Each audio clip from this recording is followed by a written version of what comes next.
ಇವತ್ತು ಒಂದು ಈಶ್ವರ್ ಖಂಡ್ರೆ ಅವರ ಅಧ್ಯಕ್ಷತೆಯಲ್ಲಿ ಒಂದು ಸಮಿತಿ ಮಾಡಿದ್ದು. ಆ ಸಮಿತಿ ವರದಿ ಕೊಟ್ಟ ಮೇಲೆ ಒಂದು ಕಾನೂನು ಮಾಡಿದ್ದೀವಿ. ಅದರ ಪ್ರಕಾರ ಈಗ ರೆವಿನ್ಯೂ ಬಡಾವಣೆಗಳು, ಸೈಟ್ಗಳು, ಮನೆಗಳು ಅವರಿಗೆಲ್ಲ ನಾಗರಿಕ ಸೌಲಭ್ಯಗಳು ಕೊಟ್ಟಿದ್ದೀವಿ.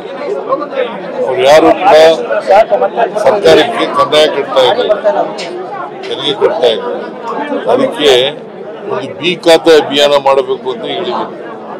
ಎಲ್ಲ ಈಗ ಬೆಂಗಳೂರಿನಲ್ಲಿ ಮಾಡಿದ್ದೀವಿ. ಎಲ್ಲ ನಗರ ಪ್ರದೇಶಗಳಲ್ಲಿ, ಮುನ್ಸಿಪಾಲಿಟಿಗಳಲ್ಲಿ ಮತ್ತೆ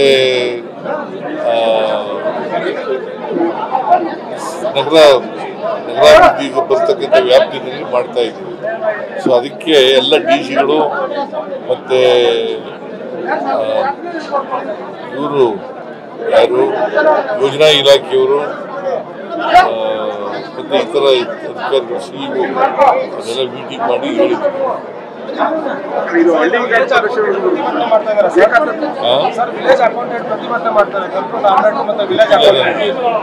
ರೆವಿನ್ಯೂ ಮಂತ್ರಿ ತಿಳಿಸ್ತೀನಿ.